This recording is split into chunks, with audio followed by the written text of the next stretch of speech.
Un millionnaire a offert un hamburger à un garçon pauvre lorsqu'il a vu qu'il n'avait pas assez d'argent pour le payer.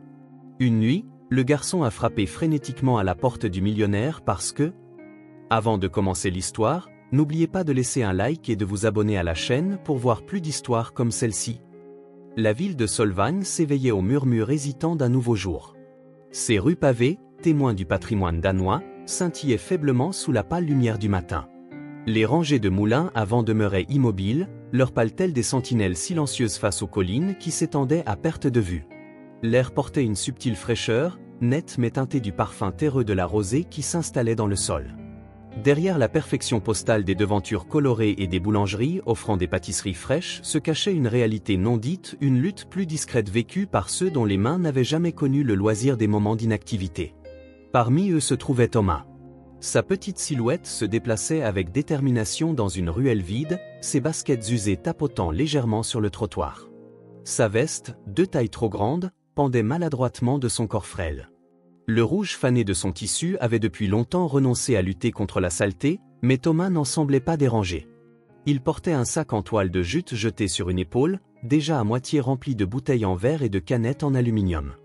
Le tintement des bouteilles ajoutait un rythme à sa routine matinale.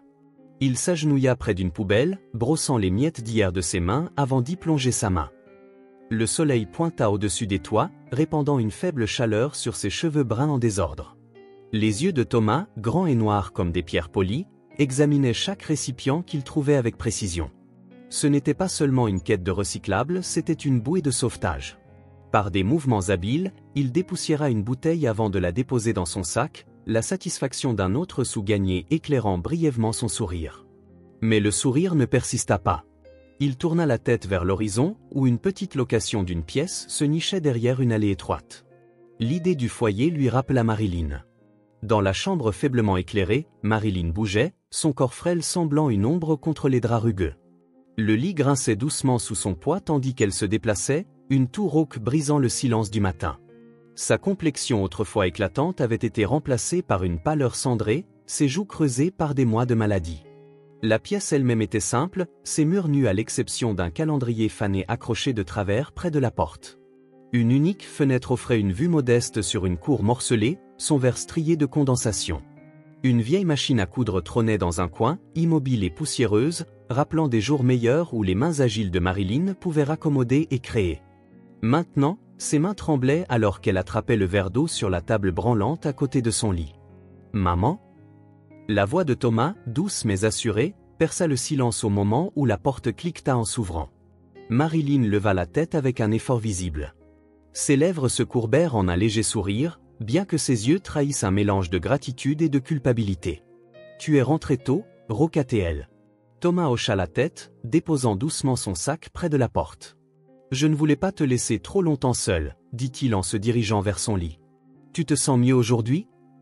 Marilyn hésita, ses yeux baissant brièvement avant qu'elle ne se force à répondre. « Je vais bien, mon chéri. Juste un peu fatigué. » Thomas ne la pressa pas. Il se mit plutôt à s'occuper dans leur modeste cuisine, qui se composait d'un seul plan de travail et d'une cuisinière rouillée qui semblait gémir à chaque utilisation. D'une boîte en métal sur l'étagère, il préleva le dernier peu de flocons d'avoine, les mélangeant avec de l'eau de la bouilloire qu'il avait laissé frémir plus tôt. Ses gestes étaient précis, délibérés, comme un enfant jouant à la maison, sauf qu'il ne s'agissait pas d'un jeu. Il porta le petit bol au chevet de Marilyn, le tenant à deux mains. « Il est chaud ?» dit-il simplement. Elle prit le bol, ses doigts effleurant les siens. « Merci, Thomas. » Sa voix se brisa, mais les mots portaient un poids, la fierté d'une mère mêlée de tristesse. Tandis qu'elle mangeait lentement, Thomas s'assit en tailleur sur le sol à côté d'elle, observant chacun de ses mouvements. « Tu n'es pas obligé de faire ça, tu sais, » murmura-t-elle entre deux cuillerées, sa voix à peine audible. Thomas secoua la tête. « Ça ne me dérange pas, » dit-il d'un ton résolu. « Tu as toujours pris soin de moi. Maman, c'est mon tour. » Le souffle de Marilyn se fit court, et elle détourna les yeux, clignant rapidement. Les flocons d'avoine alourdissaient sa bouche, non pas à cause du goût, mais à cause de l'émotion qui menaçait de la submerger. Thomas, inconscient ou peut-être en faisant semblant, se dirigea vers le sac qu'il avait laissé près de la porte. « J'en ai trouvé beaucoup aujourd'hui, » dit-il gaiement, en sortant une poignée de bouteilles. « Je vais les vendre et t'acheter des médicaments. » Marilyn tendit faiblement la main, la posant sur la sienne. « Tu es trop jeune pour porter le monde sur tes épaules, Thomas, dit-elle doucement. « Mais quelqu'un doit le faire, répliqua simplement Thomas, son regard fixe et inébranlable. À cet instant, Marilyn ne vit pas seulement son fils de 6 ans, mais un garçon grandissant trop vite, façonné par la nécessité et l'amour. Elle voulait le protéger du poids qu'il portait, mais la maladie qui l'entravait au lit lui rappelait ses limites.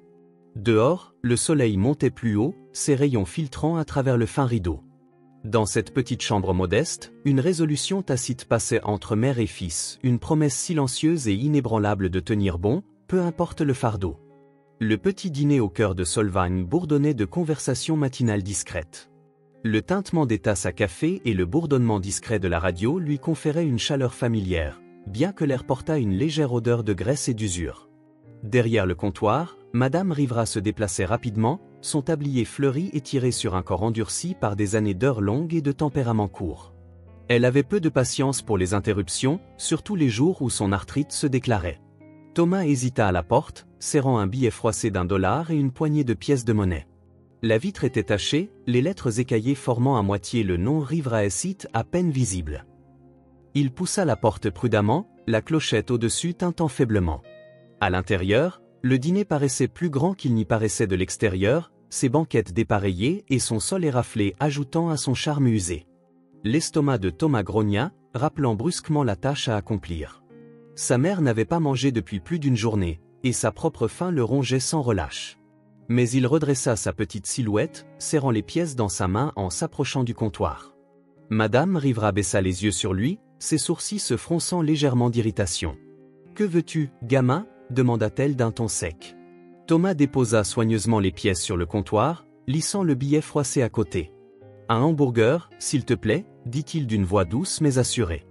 Madame Rivera jeta un regard aux maigres quelques pièces et laissa échapper un rire sec. « Tu penses que c'est assez pour un hamburger ?» dit-elle, sa voix montant juste assez pour attirer quelques regards. « Tu es en manque, gamin.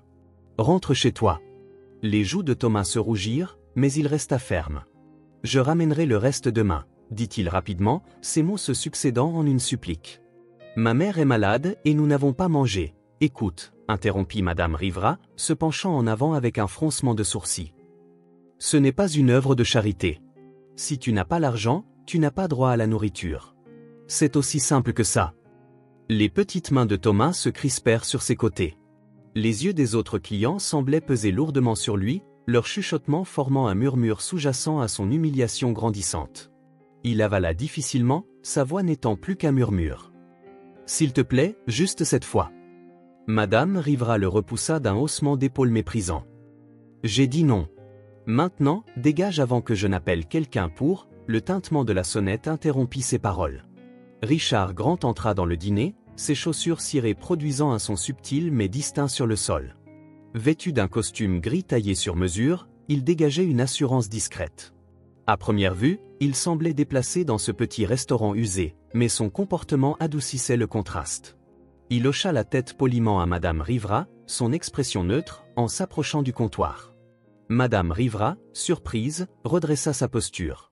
« Bonjour, Monsieur Grant » salua-t-il, son ton passant instantanément à quelque chose de plus respectueux. « Le café habituel ?»« Oui, » répondit Richard, sa voix calme et mesurée. Pendant qu'il attendait, ses yeux se posèrent sur Thomas, qui restait figé, les petits poings toujours serrés. Le regard de Richard s'attarda. Richard fut frappé par la veste trop grande du garçon, par les semelles usées de ses baskets et par la détermination figée sur sa mâchoire. Silencieusement, il fouilla dans sa poche et en sortit son portefeuille. « Combien pour le repas du garçon ?» demanda Richard, d'un ton décontracté mais délibéré. Madame Rivera cligna des yeux, surprise. « Oh, eh bien, ce n'est qu'un hamburger, » balbutia-t-elle. « Je veux dire, je vais le payer, » dit fermement Richard en lui tendant un billet net. « Et s'il te plaît, ajoute tout ce dont il pourrait avoir besoin. » Madame Rivera hésita un instant, puis prit l'argent avec un sourire forcé. « Bien sûr, Monsieur Grant, » dit-elle en se retournant rapidement pour préparer la commande. Thomas regarda Richard, ses yeux grands, mêlant confusion et gratitude. Il ouvrit la bouche pour parler, mais Richard se contenta d'offrir un faible sourire, levant un doigt sur ses lèvres comme pour dire « ce n'est rien ». Puis, sans un mot de plus, il se retourna vers le comptoir pour récupérer son café. Le hamburger arriva peu après, enveloppé dans du papier ciré et placé devant Thomas. Richard baissa les yeux sur lui, esquissant à peine un sourire. « Vas-y, dit-il. Mange. Il est à toi. » Thomas hésita un court instant avant de prendre le siège le plus proche du comptoir. Lorsque le hamburger fut déposé, il s'en empara avec empressement mais avec précaution, comme s'il risquait de disparaître s'il bougeait trop vite. Sa première bouchée fut petite, délibérée, mais la faim dans ses yeux le trahissait. En quelques minutes, la moitié du hamburger avait disparu. Richard sirota son café, son regard vagabondant dans la salle mais revenant toujours vers le garçon. « Tu as faim ?» observa-t-il, d'une voix neutre. Thomas hocha la tête, s'essuyant la bouche avec la manche de sa veste. « Merci, » murmura-t-il, regardant Richard de ses yeux larges et sincères. « Je te rembourserai. Je n'ai tout simplement rien en ce moment. » Richard se pencha légèrement en arrière, tenant sa tasse de café à deux mains. « Ne t'inquiète pas pour ça, » dit-il simplement. « Comment t'appelles-tu ? » « Thomas, » répondit le garçon entre deux bouchées. « Et toi ? » Richard fit une pause, comme s'il pesait sa réponse. « Juste quelqu'un qui passe, » dit-il en haussant légèrement les épaules. Thomas resta silencieux au comptoir, les restes de son hamburger éparpillés sur leur emballage en papier ciré. Il mâchait encore la dernière bouchée, la savourant malgré la douleur creuse qui persistait dans son estomac. En face de lui, Richard Grant reposait une main sur sa tasse de café, son regard fixé sur le garçon. Le léger bruit du dîner oscillait autour d'eux, entre conversations étouffées, grincement de fourchettes et le crépitement lointain d'une plaque chauffante. « Alors, » commença Richard, son ton décontracté mais empreint de curiosité, « tu as bien des choses sur ton assiette pour quelqu'un de ton âge. » Thomas avala rapidement, se redressant sur son siège. « C'est juste moi et ma mère, » dit-il. Ses petites mains reposaient sur le comptoir, les doigts s'agitant légèrement comme s'il voulait dire plus que ses mots ne le pouvaient. « Elle n'est pas bien. » Richard inclina la tête, son expression soigneusement neutre. « Elle est malade ?» Thomas hocha la tête, baissant le regard. « Elle ne peut plus vraiment se lever du lit. J'essaie de l'aider, quand même. » Sa voix portait une fierté discrète, mais il y avait aussi quelque chose d'autre, quelque chose alourdi par un fardeau trop grand pour ses 6 ans. « Et quel genre d'aide ?» demanda Richard, se penchant juste assez pour croiser le regard du garçon. Thomas hésita, jetant un coup d'œil vers la porte comme s'il calculait combien il devait révéler. Puis, décidant qu'il n'y avait aucun mal, il parla doucement. « Je ramasse des bouteilles. Tu sais, celles que tu peux échanger contre de l'argent. » Il leva légèrement les mains, paumes ouvertes, comme pour montrer qu'elles étaient habituées à porter plus qu'elles ne devraient. Richard observa longuement le garçon. « C'est un dur labeur, » dit-il enfin, d'une voix posée. « Mais tu le fais quand même. »« Parce que je dois le faire, » répondit simplement Thomas. Ses mots étaient directs, dépourvus de toute trace d'apitoiement. « Elle a besoin de médicaments. Et de nourriture. Si je ne le fais pas, personne ne le fera. » Les lèvres de Richard se serrèrent. Ses yeux, vifs et perspicaces, prenaient en compte chaque détail, les chaussures éraflées à peine tenues ensemble, la veste qui tombait de sa petite carrure. Et puis, il y avait le visage du garçon, quelque chose à son sujet, la forme de ses yeux ou la façon dont ses sourcils se froncèrent légèrement quand il parlait, qui éveilla en Richard une émotion qu'il n'arrivait pas à identifier. « Ta mère doit être fière de toi, » dit Richard, sa voix s'adoucissant légèrement. La tête de Thomas se redressa brusquement, son expression presque surprise. Puis il sourit, un petit sourire timide qui ne parvenait pas à atteindre ses yeux. « Elle me dit que je suis son petit assistant. » L'emprise de Richard sur sa tasse de café se resserra imperceptiblement. Il y avait quelque chose dans la résilience silencieuse de ce garçon, dans la manière dont il portait son monde sur de petites épaules, qui le perturbait. Pourtant, ce n'était pas l'inconfort qui l'empêchait de bouger de sa place, c'était un sentiment de connexion inédit. Alors que Madame Rivera sortait de la cuisine avec une nouvelle assiette pour un autre client, Richard fit signe de lui. « Peux-tu préparer 2 repas supplémentaires ? Et ajoute quelques-unes de ces pâtisseries à la fenêtre. » Madame Rivera cligna des yeux, son irritation antérieure momentanément oubliée. « Bien sûr. » Elle se mit à l'ouvrage rapidement, ses pas précipités et décidés. Thomas leva les yeux vers Richard, les sourcils froncés d'incompréhension. « Tu n'as pas besoin de faire ça, » dit-il, sa voix basse mais sincère. Richard haussa les épaules, sirotant son café comme si c'était naturel. « Je ne le fais pas pour moi. » Lorsque le sac fut prêt, Richard paya sans cérémonie, ses gestes mesurés.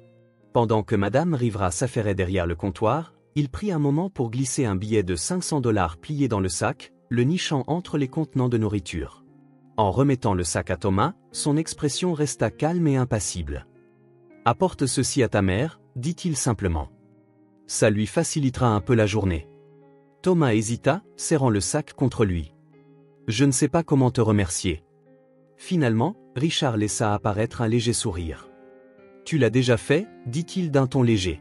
« Prends en soin. » Thomas hocha la tête solennellement, sa petite silhouette semblant se redresser sous le poids de sa gratitude.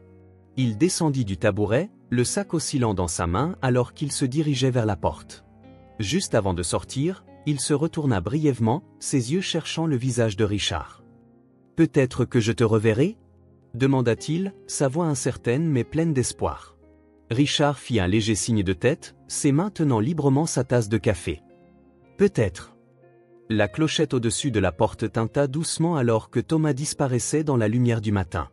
Pendant un moment, Richard resta assis en silence, son regard fixé sur l'endroit où se trouvait le garçon. Il ressentait une oppression dans la poitrine, une sensation qu'il n'arrivait pas à définir.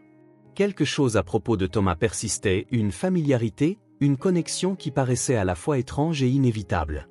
Il termina son café, la chaleur s'évanouissant, mais le bourdonnement discret de quelque chose d'inexprimé demeurait en lui.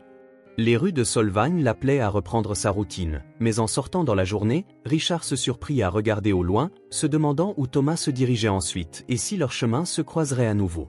Thomas poussa la porte grinçante de leur petite chambre, l'odeur de la nourriture chaude l'accompagnant. « Maman, regarde !» s'exclama-t-il, sa voix brillante d'excitation alors qu'il se précipitait à l'intérieur, serrant le sac en papier contre sa poitrine. Marilyn se réveilla dans le lit, se redressant faiblement contre les oreillers usés. Son visage pâle s'adoucit en esquissant un léger sourire en voyant l'expression animée de son fils. « Qu'est-ce que c'est que tout ça, mon chéri ?» demanda-t-elle, sa voix mince mais chaleureuse. Thomas grimpa sur le bord du lit, posant soigneusement le sac dans son giron. « Un homme du dîner l'a acheté pour nous. Il a vu que je n'avais pas assez d'argent et il m'a tout simplement aidé. » Ses yeux étincelaient au souvenir. Il a même dit à Madame Rivera de te préparer plus pour toi. Marilyn ouvrit le sac, ses doigts frêles tremblant légèrement en sortant les contenants de nourriture. L'odeur du repas emplit la petite pièce, et pendant un moment, ses yeux se remplirent de gratitude. Mais alors qu'elle fouillait plus profondément dans le sac, ses doigts effleurèrent quelque chose d'inconnu, croustillant et épais. « Qu'est-ce que c'est » murmura-t-elle en retirant un billet de 500 $. Ses yeux s'écarquillèrent de choc. « Thomas, d'où vient ce billet ?» Thomas haussa les épaules, son sourire innocent demeurant intact. « Il a dû le mettre là. Je ne l'ai pas vu faire. » Marilyn fixa l'argent, l'esprit en ébullition. « Qui est cet homme, Thomas ? T'a-t-il dit son nom ?» « Non, » répondit Thomas en secouant la tête. « Il n'a pas dit grand-chose. Juste que je devais prendre soin de toi. » Il avait l'air gentil, mais triste. Comme quelqu'un qui a tout, mais qui se sent quand même seul. Marilyn serra le billet contre elle, le cœur serré par un mélange de gratitude et d'inquiétude. « Quoi qu'il en soit, c'est un ange », chuchota-t-elle, sa voix se brisant légèrement. Thomas esquissa un léger sourire, se penchant contre elle. « Peut-être qu'on le reverra. » Marilyn hocha la tête, le serrant contre elle. « Peut-être. » Le vaste manoir Grant se dressait au sommet d'une colline douce, sa façade blanche scintillant sous le soleil de midi. Le lierre s'enroulait sur un côté des murs, s'accrochant obstinément à la pierre comme un souvenir refusant de s'effacer. Le jardin qui entourait la maison était méticuleusement taillé, mais il manquait de la vie qui découle d'un soin né de l'amour. À l'intérieur, la maison était silencieuse, à l'exception du doux bourdonnement d'une horloge ancienne marquant le temps dans le hall. C'était une maison trop grande pour un seul homme, une maison remplie d'échos, mais sans voix. Richard Grant s'agenouilla dans le jardin, une paire de cisailles à la main, taillant soigneusement les roses bordant la pelouse. Sa veste taillée sur mesure gisait pliée sur un banc à proximité, remplacée par une chemise roulée et des gants tachés de terre. Chaque coup de cisaille était précis, presque méditatif. Pourtant, pendant qu'il travaillait, son regard se portait parfois vers la route, comme s'il anticipait une distraction. Cette distraction se présenta sous la forme de Thomas. Le garçon, son sac en toile de jute jeté sur une épaule, errait le long du périmètre de la propriété, sa petite silhouette à peine visible derrière la grande grille en fer forgé. Richard le remarqua et se leva, secouant la terre de ses mains. « Thomas » appela-t-il d'une voix qui portait dans le jardin. Thomas se figea un instant, puis s'approcha lentement de la grille, son sourire s'élargissant. « Bonjour » dit-il gaiement. Sa tête se tourna vers le manoir, la curiosité étincelant dans ses yeux. Il s'arrêta, son regard se posant sur la plaque gravée à côté de la grille. « Grant » murmura-t-il à voix haute, un sourire tirant au coin de sa bouche. « Alors, tu es Monsieur Grant » Richard laissa échapper un rire doux, secouant la tête. « Tu peux m'appeler Richard » dit-il en déverrouillant la grille et en faisant signe au garçon de s'approcher. Thomas hésita, puis entra, ses yeux s'écarquillant en découvrant l'immensité du jardin. « Cet endroit est immense » souffla-t-il, étirant le cou pour voir le sommet des hauts chênes qui se balançaient doucement dans la brise. Richard s'accroupit pour croiser son regard. « Qu'est-ce qui t'amène ici aujourd'hui » demanda-t-il, une lueur d'amusement dans le ton. Thomas leva son sac. « Je viens chercher des bouteilles » dit-il d'un air matter-of-fact. « Tu sais, celles que je peux vendre. » Richard fit un geste en direction du patio. « Il se peut que j'en ai quelques-unes qui traînent. Viens. » Tandis qu'il marchait, Richard se surprit à observer le garçon de plus près. Il y avait quelque chose de marquant dans sa détermination silencieuse, dans la façon dont ses petites mains serraient le sac effiloché comme s'il s'agissait d'une bouée de sauvetage. Et pourtant, il y avait aussi une légèreté en lui, une résilience qui parlait d'espoir. « Pourquoi bois-tu autant » demanda soudain Thomas, sa voix aussi décontractée que s'il avait posé une question sur la météo. Richard s'arrêta net, ses sourcils se fronçant. « Qu'est-ce qui te fait dire cela » Thomas pointa du doigt le tas de bouteilles de vin vide empilées soigneusement près de la porte arrière. « Tu dois boire beaucoup si tu as autant, » dit-il simplement. Richard cligna des yeux, surpris. Puis, à sa propre surprise, il rit. « Peut-être bien que oui, » admit-il, bien que son ton devint plus sombre. « C'est une vieille habitude. » Thomas inclina la tête, les sourcils froncés. « Tu ne devrais pas, » dit-il avec la franchise que seul un enfant pouvait exprimer. « C'est mauvais pour toi. » Ces mots résonnèrent dans l'air, désarmants par leur simplicité. Richard observa le garçon, notant la sincérité de son expression. Pendant un moment, il ressentit un pincement d'une émotion inconnue, quelque chose qu'il n'avait pas ressenti depuis des années. De l'inquiétude. Une inquiétude authentique et sans filtre. « Je m'en souviendrai » dit doucement Richard. Thomas hocha la tête, satisfait. « Bien. Ma mère dit toujours qu'il vaut mieux être fort. » Lorsqu'ils atteignirent le tas de bouteilles, Richard commença à aider Thomas à les charger dans le sac, ses gestes lents et mesurés. Le bavardage du garçon remplit le silence, un flot d'observations et de questions sur le jardin, le manoir et les imposants chênes encadrant la cour. Richard se surprit à répondre, son habitude de réserve s'adoucissant à chaque instant.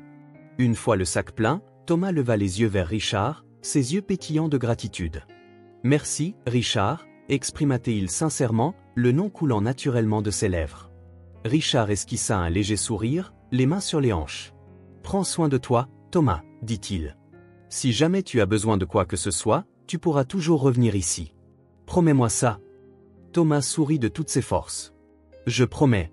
Peut-être qu'une prochaine fois, j'amènerai ma mère. » Richard hocha la tête, bien que son cœur se serrât à l'évocation de la mère du garçon. « J'aimerais ça. » Alors que Thomas disparaissait sur la route, son sac se balançant à chaque pas, Richard resta longtemps dans le jardin, le poids des mots innocents du garçon résonnant dans le silence.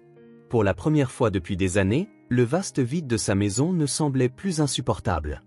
Ce week-end-là, l'orage survint soudainement, transformant les rues pavées de Solvagne en rivières scintillantes sous la lueur vacillante de réverbères. La pluie martelait les grandes fenêtres du manoir Grant, son martèlement rythmique formant la bande-son implacable de la maison autrement silencieuse.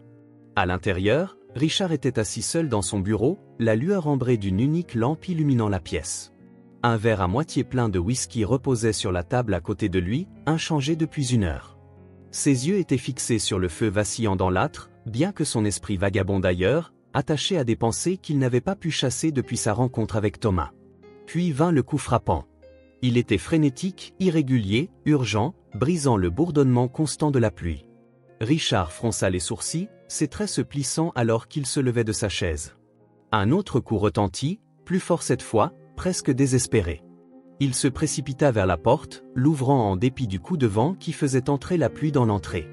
Thomas se tenait là, trempé jusqu'aux os, son petit corps tremblant. Ses cheveux collaient à son front, et ses joues étaient striées de larmes indiscernables de la pluie. Son sac en toile avait disparu, remplacé par ses mains nues serrant fermement sa veste trempée. « Richard !» cria-t-il, la voix se brisant de panique. « S'il te plaît, tu dois aider. Ma mère elle est vraiment malade. » Richard s'agenouilla, stabilisant le garçon en posant fermement ses mains sur ses épaules. « Que s'est-il passé, Thomas ?» demanda-t-il, sa voix basse mais autoritaire. Elle toussait tellement, balbutia Thomas, les larmes coulant librement maintenant. Et puis, il y avait du sang. Beaucoup. Je ne savais pas où aller d'autre. Pendant un bref instant, Richard se figea, l'esprit tourbillonnant tandis qu'une douleur enfouie depuis longtemps remontait à la surface. Mais la peur dans les yeux de Thomas le ramena à l'instant présent. « Où est-elle » demanda Richard, attrapant déjà son manteau. Thomas renifla, agrippant le bras de Richard comme s'il s'agissait d'une bouée de sauvetage. « À la maison. S'il te plaît, dépêche-toi. » Richard n'eut pas besoin de plus d'insistance. Il saisit ses clés de voiture et fit monter Thomas sur le siège passager de sa berline noire élégante. Le moteur rugit au démarrage et ils filèrent sur les rues détrempées, les essuie-glaces peinant à suivre le déluge. Thomas resta raide, ses petites mains serrant la ceinture de sécurité avec force. Il se pencha vers Richard, ses yeux écarquillés balayant le visage de l'homme plus âgé tandis que des éclairs zébraient le ciel. « Tu vas l'aider, n'est-ce pas ?» murmura-t-il, sa voix tremblante d'espoir et de peur. « Je ferai tout ce que je peux, » répondit fermement Richard, laissant peu de place au doute. Ils arrivèrent à la minuscule maison de location quelques minutes plus tard, bien que pour Thomas, cela parut des heures. La pluie les trempa à nouveau alors qu'ils couraient vers la porte, que Thomas ouvrit d'une main tremblante. La scène à l'intérieur frappa Richard comme un coup de poing au cœur. Marilyn gisait étalée sur le sol, son corps immobile, sa fine chemise de nuit tachée de sang. Ses cheveux noirs collaient à son visage pâle et humide, et le moindre sifflement s'échappa de ses lèvres. Richard se figea, retenant son souffle alors qu'un éclair de reconnaissance le traversait. Puis il la reconnut. « Marilyn » murmura-t-il, le nom étranger et familier sur sa langue. Son esprit s'emballa avec des images du passé, elle, petite fille courant dans le jardin, son rire résonnant comme une cloche, et la dernière fois qu'il l'avait vue, criant qu'elle ne reviendrait jamais. « Richard !» L'appel désespéré de Thomas le ramena dans le présent. « S'il te plaît, nous devons l'aider. » La voix désespérée du garçon brisa le voile des souvenirs. Richard se mit en action, s'agenouillant près de Marilyn et pressant 2 doigts contre son cou. Son pouls était faible mais présent. « Elle est vivante », dit Richard, plus pour lui-même que pour Thomas. « Il faut l'emmener à l'hôpital. Maintenant. » Avec une force surprenante née de l'urgence, Richard souleva Marilyn dans ses bras. Son corps semblait incroyablement léger, rappel cruel de la maigreur qu'elle avait acquise depuis la dernière fois qu'il l'avait vue. Thomas suivait de près, son petit corps tremblant tandis qu'il les suivait dans la tempête. Le trajet jusqu'à l'hôpital fut un flou de lumière clignotante et du bruit des respirations laborieuses de Marilyn. Thomas était assis à l'arrière, ses mains agrippant fermement les siennes, murmurant des supplications douces dans le vide. Les jointures de Richard blanchissaient autour du volant, son esprit luttant contre l'afflux de culpabilité et de regret qui menaçait de le submerger. Lorsqu'ils atteignirent la salle d'urgence, le personnel médical précipita Marilyn à l'intérieur, laissant Richard et Thomas debout sous l'éclat fluorescent implacable de la salle d'attente. Thomas s'agrippa aux côtés de Richard, ses vêtements mouillés dégoulinant sur le sol carrelé. Pour la première fois depuis des années, Richard pria. La lumière stérile de l'hôpital projetait une lueur pâle, presque fantomatique sur la salle d'attente. Richard était assis raide sur l'une des chaises en plastique, ses mains serrées si fort que ses jointures étaient devenues blanches. En face de lui, Thomas était recroquevillé sur la chaise, les genoux ramenés contre sa poitrine. La petite silhouette du garçon tremblait, que ce soit à cause du froid ou de la panique persistante, Richard ne pouvait le dire. Le bruit lointain d'un moniteur bipait ponctuait le silence, accompagné du bourdonnement discret des voix venant de derrière les lourdes portes doubles menant aux salles d'opération. L'odeur antiseptique de l'hôpital étreignait les sens de Richard, l'ancrant dans une réalité dont il ne pouvait s'échapper. Thomas se tortilla sur son siège, son regard fixé sur le sol poli sous ses chaussures. « Est-ce qu'elle va s'en sortir ?» demanda-t-il doucement, sa voix à peine audible. Richard jeta un coup d'œil vers lui, les yeux larges et striés de larmes du garçon tirant sur quelque chose au fond de lui. « Les médecins font tout ce qu'ils peuvent, » répondit-il, sa voix plus ferme qu'il ne se sentait. « Elle est forte. Elle va se battre. » Thomas hocha la tête, sa tête s'inclinant légèrement comme s'il avait besoin d'y croire. Il tendit prudemment ses petits doigts pour envelopper la main de Richard, en quête de réconfort. Richard ne se retira pas. Au contraire, il serra doucement la main du garçon, un geste silencieux de réassurance. Le silence s'étira entre eux, lourd d'inquiétudes inexprimées. Pour Richard, ce n'était pas seulement l'inquiétude immédiate pour l'état de Marilyn, c'était aussi des années de colère, de regrets et d'éloignement qui pesaient sur lui. Le souvenir de leur dernière dispute se rejouait dans son esprit avec une clarté brutale. Cela remontait à 8 ans, dans cette même ville. Marilyn se tenait à l'entrée du manoir Grant, sa valise à la main. Ses yeux, tantôt comme ceux de sa mère, brillaient de défi et de douleur. « Tu n'as pas à décider de qui j'aime », avait-elle dit, la voix tremblante mais ferme. « Et tu n'as pas le droit de gâcher ta vie pour quelqu'un qui ne peut même pas prendre soin de lui », avait rétorqué Richard, sa voix plus froide qu'il ne l'avait voulu. Marilyn avait ri amèrement, secouant la tête. « Ce n'est pas à propos de lui. C'est à propos de toi. Tu contrôles tout. Tu penses que l'amour est une transaction que tu peux gérer, comme tes affaires. Parce que l'amour sans stabilité est une catastrophe, avait répliqué Richard. Tu le regretteras. » Sa réponse avait été rapide, tranchante comme une lame dans l'air. « La seule chose que je regrette, c'est d'être ta fille. » Elle était partie cette nuit-là, le claquement de la porte résonnant dans les couloirs vides. Il ne l'avait plus revue depuis. « Richard ?» La voix de Thomas le ramena de ses souvenirs. Le regard du garçon était fixé sur le sol, ses doigts serrant encore la main de Richard. « Elle dit toujours que je lui rappelle lui. Mon père, je veux dire. » Richard se raidit, les pièces du puzzle se mettant lentement en place. « Ton père ?» demanda-t-il, essayant de garder sa voix neutre. Thomas hocha la tête, son petit visage se faisant empreint d'une expression bien trop mature pour un enfant. « Il est parti avant ma naissance. Maman disait qu'il ne voulait pas rester quand il a appris pour moi. » La gorge de Richard se serra. Il se renversa dans sa chaise, l'esprit en ébullition. Racine. Marilyn avait été seule toutes ces années, élevant Thomas sans soutien. Elle avait enduré tout ce qu'il avait redouté pour elle, et pourtant, elle avait survécu. Et maintenant ? Elle ne parle pas beaucoup de lui, continua Thomas, d'une voix douce. Mais elle dit toujours que ça va parce que nous avons l'un l'autre. Richard regarda le garçon, une détermination silencieuse s'installant en lui. Elle a de la chance de t'avoir, dit-il d'une voix basse. Thomas sourit faiblement, ses yeux étincelants d'une lueur de fierté. À ce moment-là, les portes de la salle d'opération s'ouvrirent en grand. Une médecin sortit, le visage calme mais fatigué. « Êtes-vous de la famille de Marilyn Grant ?» demanda-t-elle, son regard se déplaçant entre l'homme et le garçon. Richard se leva immédiatement, serrant la main de Thomas. « Oui, dit-il fermement. Je suis son père. » La médecin hocha la tête, jetant un coup d'œil à son clipoir. « Elle est stable pour le moment. Nous avons arrêté le saignement, mais son état est critique. Vous pourrez la voir une fois qu'elle aura été transférée en salle de réveil. » Richard expira lentement, le soulagement se mêlant à une douleur qu'il ne parvenait pas à nommer. « Merci, dit-il, d'une voix posée. » Alors que la médecin s'éloignait, Thomas se tourna vers Richard, sa petite main toujours posée dans la sienne. « Tu es son père ?» Richard hésita, le poids de la question pesant sur lui. Finalement, il hocha la tête. « Oui, Thomas. Je le suis. » Le visage du garçon s'illumina d'un mélange de surprise et de compréhension. « Elle ne m'a jamais beaucoup parlé de toi, » admit-il, d'un ton doux. « Il y a beaucoup de choses dont elle et moi devons parler, » répondit Richard, la voix chargée d'émotion. « Mais d'abord, il faut s'assurer qu'elle va bien. » Thomas acquiesça, sa confiance en Richard désormais absolue. Ensemble, ils se rassirent, attendant l'occasion de revoir Marilyn, l'air entre eux chargé de promesses muettes de guérison et de rédemption. Le doux bip du moniteur cardiaque emplissait la chambre d'hôpital silencieuse, un rappel rythmique de la fragile persistance de la vie. Marilyn se remua contre le mince oreiller, ses paupières papillonnant avant de s'ouvrir lentement. Les lumières fluorescentes dures au-dessus la firent grimacer, mais ce n'était pas seulement l'éclat qui la désorientait, c'était la vue de son père, Richard, assis raide à son chevet.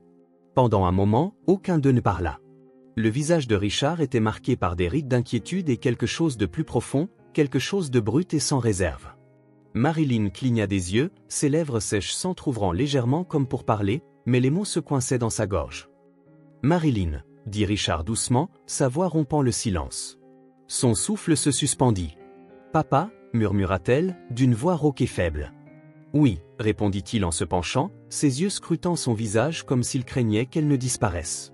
Je suis là. Le regard de Marilyn se détourna vers la pièce, vers la perfusion dans son bras, puis revint vers lui. La confusion céda la place à la honte, ses joues s'empourprant légèrement. Comment as-tu? Thomas, interrompit Richard doucement, en hochant la tête vers la porte-part où le garçon avait été conduit quelques instants plus tôt. C'est lui qui m'a amené vers toi. Les yeux de Marilyn s'adoucirent à la mention de son fils, mais des larmes montèrent rapidement lorsqu'elle regarda à nouveau Richard. Je ne voulais pas que tu me voies ainsi, admit-elle, la voix tremblante. Je ne voulais pas que tu saches. La gorge de Richard se serra. Il tendit la main vers elle mais s'arrêta à quelques centimètres, incertain que ce geste soit le bienvenu. Pourquoi, Marilyn? Pourquoi n'es-tu pas venue vers moi? Ses lèvres tremblèrent, et pendant un instant, le poids de 8 ans d'éloignement pesait sur eux. J'avais honte, dit-elle enfin, la voix à peine audible. Honte de la tournure des événements. Honte de ne pas t'avoir écouté. Richard secoua la tête, l'expression douloureuse. Tu étais ma fille, Marilyn. Tu es ma fille. Il n'y a rien que tu aurais pu faire pour changer cela. Elle détourna le regard, les larmes coulant sur les draps d'un blanc éclatant. J'étais trop fière. Après son départ, je ne pouvais pas te faire face. Je pensais que tu dirais, je te l'avais bien dit. La poitrine de Richard se serra, ses mains se refermant finalement sur les siennes. Je me fiche d'avoir raison, Marilyn. Je tiens à toi. À Thomas. Je t'ai laissé t'éloigner, et je l'ai regretté chaque jour depuis. Marilyn se tourna à nouveau vers lui, les yeux remplis de chagrin et de nostalgie. Tu m'as manqué, murmura-t-elle, les mots se brisant sous l'émotion. Chaque jour. Tu m'as tellement manqué. Richard baissa la tête, ses propres larmes menaçant de couler. Tu m'as manqué aussi, admit, la voix brute. Mais je ne savais pas comment réparer ce que j'avais brisé. La pièce devint silencieuse, à l'exception du bip régulier du moniteur. Puis, lentement, Marilyn resserra sa prise sur la main de Richard. Tu n'as rien brisé, dit-elle. J'ai fait mes choix. Je pensais protéger ma fierté, mais tout ce que j'ai fait, c'est nous blesser tous les deux. Avant que Richard ne puisse répondre, la porte grinça en s'ouvrant, et Thomas jeta un coup d'œil à l'intérieur. Ses grands yeux balayaient les deux adultes, percevant l'atmosphère lourde, mais incertain de sa place dans celle-ci. Entre, Thomas, dit Richard, d'une voix plus douce désormais. Le garçon entra en traînant, ses petites mains tripotant l'ourlet de sa veste. Il monta sur la chaise à côté de Marilyn, le regard plein de sollicitude. Maman? Marilyn sourit à travers ses larmes, tendant la main pour toucher sa joue. Je vais bien, mon chéri, dit-elle doucement. Thomas se tourna vers Richard, l'expression incertaine. Tu lui as parlé du dîner? Demanda-t-il, la voix hésitante. Marilyn regarda entre eux, confuse. Le dîner? Le visage de Thomas s'illumina alors qu'il se précipitait pour raconter comment Richard l'avait aidé. Il nous a acheté de la nourriture, maman. Et il a mis de l'argent dans le sac. Je ne savais même pas jusqu'à ce que je rentre à la maison. Je te l'avais dit. Tu te souviens? Le regard de Marilyn s'adoucit, ses yeux se fixant sur ceux de Richard tandis que Thomas continuait, ignorant le poids émotionnel derrière ses mots. Et il m'a dit que je pouvais aller le voir si nous avions jamais besoin de quelque chose, ajouta fièrement le garçon. Marilyn avala difficilement, sa voix tremblante. Tu as fait ça pour nous? Richard haussa les épaules, ses lèvres se courbant en un sourire faible, presque désolé. J'ai vu un garçon qui me rappelait quelqu'un que je connaissais autrefois, une petite fille têtue et courageuse qui ne demandait pas d'aide quand elle en avait le plus besoin. Marilyn laissa échapper un rire tremblant, essuyant ses larmes. Toujours têtue, je suppose, dit-elle, la voix plus légère désormais. Thomas regarda entre eux, une étincelle d'espoir dans les yeux.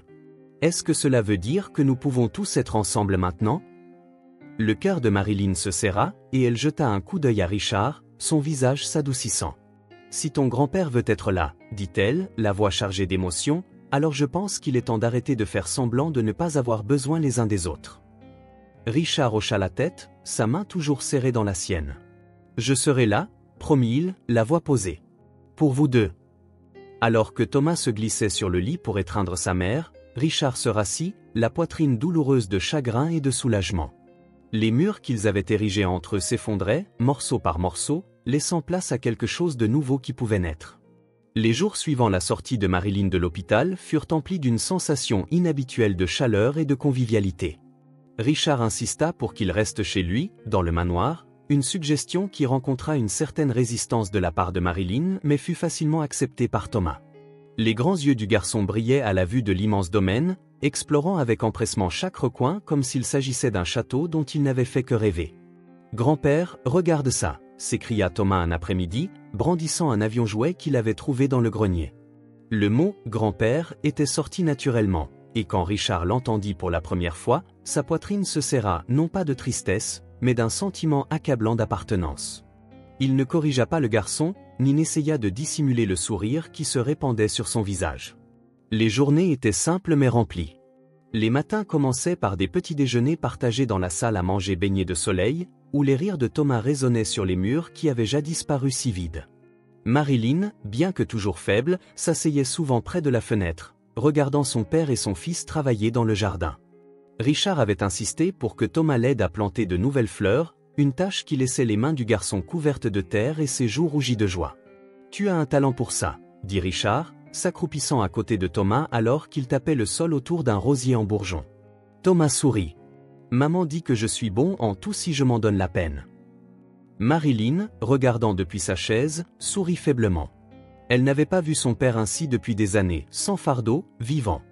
La tension qui avait jadis défini leur relation semblait se dissoudre dans la chaleur de ces instants. Mais le bonheur, aussi éphémère soit-il souvent, peut être brusquement brisé. C'est lors d'un rendez-vous de suivi de routine que le médecin demanda à Marilyn de rester pour des tests complémentaires. Elle s'exécuta sans hésiter, bien qu'un nœud d'inquiétude se resserra dans sa poitrine. Richard et Thomas attendirent dehors, bavardant distraitement, sans se douter de la tempête qui se préparait à l'intérieur. Lorsque Marilyn émergea, le visage pâle, ses mouvements lents, Richard se leva immédiatement, l'inquiétude marquée sur ses traits. « Qu'ont-ils dit » demanda-t-il, d'une voix basse. Marilyn hésita, ses yeux se détournant vers Thomas, qui était absorbé par un magazine, ignorant l'attention. Elle prit une respiration tremblante. « Plus tard » murmura-t-elle. « À la maison. » Ce soir-là, après que Thomas s'était endormi sur le canapé, Marilyn s'assit avec Richard dans la lueur tranquille du salon. Elle regarda son père, le visage calme mais les yeux trahissant le poids de ce qu'elle était sur le point de dire. « C'est un cancer », dit-elle simplement, les mots tombant comme une pierre entre eux. Au stade 4. Ils ont dit qu'il s'était déjà propagé. Le souffle de Richard se coupa. Il agrippa l'accoudoir de sa chaise comme pour se stabiliser. Il doit y avoir quelque chose qu'ils peuvent faire, un traitement, une chirurgie, n'importe quoi. Marilyn secoua doucement la tête. Ils ont dit que les traitements pourraient me donner quelques mois supplémentaires, mais il ne serait pas facile. Et le temps qu'il me reste? Je veux qu'il soit passé avec Thomas. Je ne veux pas qu'il me voie souffrir. Richard la regarda, l'esprit en ébullition. « Combien de temps ?» demanda-t-il, la voix à peine audible au-dessus d'un murmure. « 4 mois, si j'ai de la chance, » dit-elle, un léger sourire amer se dessinant sur ses lèvres. « Mais nous savons tous les deux que la chance n'a pas été de mon côté. » Richard se pencha en avant, les mains tremblantes. « Marilyn, je ne peux pas. Je ne peux pas te perdre. Pas encore. » Elle tendit la main à travers l'espace qui les séparait, posant sa main sur la sienne. « Papa, » dit-elle doucement, la voix posée malgré les larmes qui montaient à ses yeux. « Tu m'as déjà tant donné. Tu as offert à Thomas un foyer, une famille. C'est plus que ce à quoi je m'attendais. » Richard secoua la tête, les larmes coulant sur son visage. « Ce n'est pas assez. J'aurais dû être là. J'aurais dû. » « Arrête, » interrompit Marilyn en serrant sa main. « Tu es là maintenant. C'est ce qui compte. » Le poids de son acceptation l'écrasait. Elle n'était ni en colère, ni amère. Elle l'avait pardonné il y a longtemps, et maintenant elle lui demandait de se libérer de sa culpabilité. Alors qu'ils étaient assis dans le calme du manoir, leur chagrin se mêlant à l'amour, ils firent une promesse tacite, tirer le meilleur parti du temps qui leur restait, pour Thomas et pour eux-mêmes. Et dans l'autre pièce, ignorant la gravité de la nuit, Thomas rêvait de roses fleurissant dans le jardin de son grand-père. Marilyn était assise sur le porche du manoir Grant, sa silhouette fragile enveloppée dans une couverture tricotée. Le soleil de fin d'après-midi projetait de longues ombres sur la pelouse soignée, et la douce brise portait le parfum des roses en fleurs. Elle n'était pas venue ici depuis des années, et pourtant les images et les odeurs réveillaient un flot de souvenirs. Elle pouvait presque entendre le rire de sa mère résonner depuis la cuisine ou voir son jeune moi courir pieds nus sur l'herbe, son père la poursuivant avec une fausse sévérité. Mais ses souvenirs étaient désormais teintés d'amertume, imprégnés de la connaissance de tout le temps perdu. Elle jeta un coup d'œil à Thomas, qui était accroupi dans le jardin aux côtés de Richard, ses petites mains tapotant le sol autour d'un buisson de lavande nouvellement planté. Leur rire s'élevait vers elle, léger et sans souci, et elle sourit malgré le poids dans sa poitrine. « Grand-père, est-ce assez profond ?» demanda Thomas, brandissant une petite pelle. Richard se pencha, inspectant le trou avec un sérieux exagéré. « Presque parfait, » dit-il en hochant la tête. « Maintenant, il nous faut juste l'arroser un peu, et il poussera magnifiquement. » Thomas rayonna, saisissant l'arrosoir. Alors qu'il versait l'eau, un peu d'eau éclaboussa ses chaussures, et il gloussa. « Oups !» Marilyn gloussa doucement, son cœur se gonflant à la vue. Son père avait toujours été si posé, si distant, et pourtant le voilà, agenouillé dans la terre aux côtés de son fils, son rire sincère et chaleureux. C'était un côté de lui qu'elle avait rarement vu, et cela lui faisait regretter de ne pas être revenu plus tôt. Les jours passaient avec un rythme doux. Les matins commençaient avec Richard cuisinant le petit déjeuner dans l'immense cuisine, une compétence qui avait surpris à la fois Marilyn et Thomas. Un matin, alors qu'il retournait des pancakes sans effort, il dit « Ne sois pas si choqué. À un moment donné, même moi, j'ai dû compter sur moi-même. » Les pancakes sont meilleurs quand on les fait soi-même, déclara Thomas, ses joues remplies de bouchées imbibées de sirop. Les après-midi étaient passés dans le jardin, où Richard et Thomas travaillaient côte à côte, leur lien se renforçant chaque jour. Marilyn se joignait souvent à eux, s'asseyant à l'ombre du chêne avec un livre sur les genoux, bien qu'elle ne le lisît que rarement. Au lieu de cela, elle les regardait, gravant ces moments dans sa mémoire. Un soir, alors que le soleil se couchait et baignait le manoir d'une lumière dorée, Richard trouva Marilyn assise près du piano dans le salon. Ses doigts effleurèrent les touches, sans jouer, simplement en ressentant leur douceur sous son toucher. « Tu jouais tout le temps, » dit Richard, d'une voix douce. Marilyn leva les yeux, un sourire mélancolique aux lèvres. « Maman adorait quand je jouais, » dit-elle. Elle s'asseyait juste là, hochatait-elle la tête en direction d'un fauteuil usé, et fredonnait en même temps. La gorge de Richard se serra à ce souvenir. « Tu pourrais encore jouer, » suggéra-t-il doucement. Marilyn secoua la tête. « Mes mains ne sont plus aussi stables qu'avant. » Elle fit une pause, son regard se détournant vers la fenêtre. « Mais entendre Thomas rire là-bas, c'est comme de la musique. » Richard s'assit à côté d'elle, les deux partageant un rare moment de silence à la fois lourd et réconfortant. Au fil des jours qui se transformaient en semaines, la santé de Marilyn continua de décliner, mais elle l'affronta avec une grâce silencieuse que Richard trouvait à la fois déchirante et inspirante. Elle tenait à participer à tout, au repas, au jardinage, aux promenades du soir, bien que son énergie s'épuise souvent rapidement. Un après-midi, alors que Thomas montait les escaliers en bondissant avec une poignée de fleurs cueillies dans le jardin, Marilyn l'attira dans ses bras, le serrant plus longtemps que d'habitude. « Tu es mon rayon de soleil, tu sais ça ?» murmura-t-elle dans ses cheveux. Thomas la regarda avec de grands yeux innocents. « Et tu es à moi, maman ?» Richard regarda depuis l'encadrement de la porte, la poitrine se serrant. Il ne pouvait pas empêcher ce qui allait arriver, mais il pouvait s'assurer que, pour ces jours précieux, Marilyn et Thomas soient entourés d'amour. La nuit, quand la maison devenait silencieuse, Richard s'asseyait au chevet de Marilyn, tous deux parlant à voix basse de tout et de rien. Parfois, il riait en évoquant de vieilles histoires, et d'autres fois, il restait simplement assis en silence, leurs mots non dits comblant l'espace entre eux. « Je ne veux pas que Thomas se souvienne de moi ainsi, » dit Marilyn un soir, la voix à peine audible. « Il ne le fera pas, » la rassura Richard, sa main couvrant la sienne. « Il se souviendra de toi comme de la mère forte et aimante qui lui a tout donné. » Marilyn sourit, ses yeux scintillant de larmes non versées. « Et il se souviendra aussi de toi, » dit-elle. Comme du grand-père qui est apparu quand c'était le plus important. Le poids de ces mots se posa sur Richard, qui serra doucement sa main. « Je prendrai soin de lui, » promit-il, la voix chargée d'émotion. « Je veillerai à ce qu'il soit heureux. »« Je sais que tu le feras, » dit Marilyn doucement, ses yeux se fermant alors que le sommeil commençait à l'envahir. Richard resta à ses côtés, écoutant le rythme régulier de sa respiration, le cœur douloureux d'amour et de perte imminente. Pour l'instant, ils avaient la paix, et il jura de faire en sorte que chaque instant compte. C'était un après-midi parfait, le genre de journée que Marilyn avait toujours aimé. Le soleil diffusait une lueur dorée sur le domaine Grant, et une douce brise faisait bruisser le chêne au centre du jardin. Des oiseaux pépiaient depuis leur perchoir caché, et le parfum des fleurs fraîchement arrosées flottait dans l'air. Marilyn était assise sous le grand chêne, son corps fragile soutenu par un coussin doux. Thomas était assis à côté d'elle, sa main posée dans la sienne tandis qu'il bavardait au sujet des fleurs qu'il avait plantées avec son grand-père plus tôt ce matin. Elle lui sourit, ses yeux absorbant chaque détail de son visage animé, la manière dont son nez se plissait quand il était excité, la façon dont ses cheveux brillaient au soleil. Ces moments étaient ce pourquoi elle s'était battue si fort pour les préserver. Richard les regardait depuis le porche, ses mains posées sur la rambarde. Il avait proposé de ramener Marilyn à l'intérieur lorsque sa respiration s'était alourdie, mais elle avait insisté pour rester sous le chêne. « C'est là où je veux être », avait-elle dit, la voix calme et résolue. Alors que les ombres s'allongeaient, la main de Marilyn se resserra légèrement autour de celle de Thomas. « Approche-toi, mon chéri », murmura-t-elle, la voix à peine audible au-dessus d'un chuchotement. Thomas se rapprocha, posant sa tête contre son épaule. « Je suis là, maman », dit-il doucement. Marilyn sourit, ses yeux scintillant de larmes non versées. « Tu m'as rendu tellement fière », murmura-t-elle. « Promets-moi que tu seras toujours gentil, Thomas.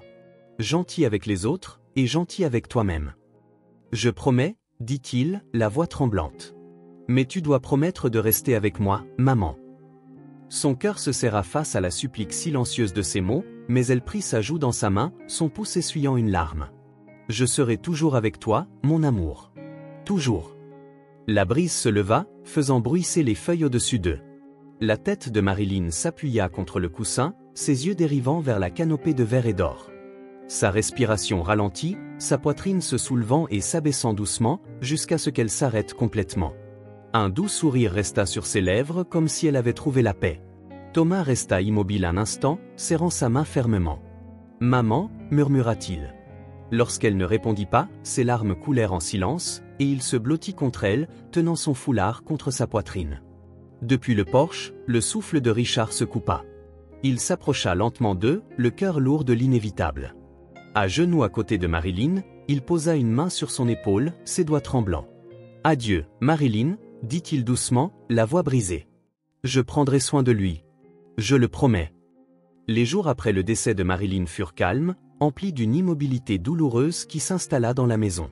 Thomas errait souvent dans le jardin, tenant le foulard de sa mère comme s'il contenait les derniers vestiges de sa présence. Il passait des heures assis sous le chêne, lui parlant comme si elle pouvait encore l'entendre. Richard trouva du réconfort en s'occupant du jardin. Il travaillait sans relâche, plantant des fleurs que Marilyn aimait, des roses, de la lavande et des marguerites, chaque fleur étant un hommage silencieux à elle. Les jours où le chagrin devenait trop intense, il s'asseyait sous le chêne, ses mains tachées de terre, et regardait Thomas jouer, son rire étant un fil fragile qui maintenait Richard ancré. Un soir, alors qu'ils se tenaient ensemble près de la tombe de Marilyn dans le jardin, Thomas leva les yeux vers son grand-père. « Penses-tu qu'elle peut nous voir » demanda-t-il, la voix faible. Richard posa une main sur l'épaule du garçon, le regard fixé sur la pierre gravée. « Je pense qu'elle peut, » dit-il. « Et je pense qu'elle serait fière de nous pour avoir gardé sa mémoire vivante. » Thomas acquiesça, serrant davantage le foulard. « Je vais la rendre fière, » dit-il, la voix plus assurée maintenant. « Comme elle le voulait. » Richard sourit faiblement, le cœur gonflé à la fois de douleur et de fierté. « Nous le serons tous les deux, » dit-il. Ensemble, ils marchèrent de nouveau vers la maison, le soleil se couchant derrière eux, baignant le jardin dans des teintes d'or et de cramoisi.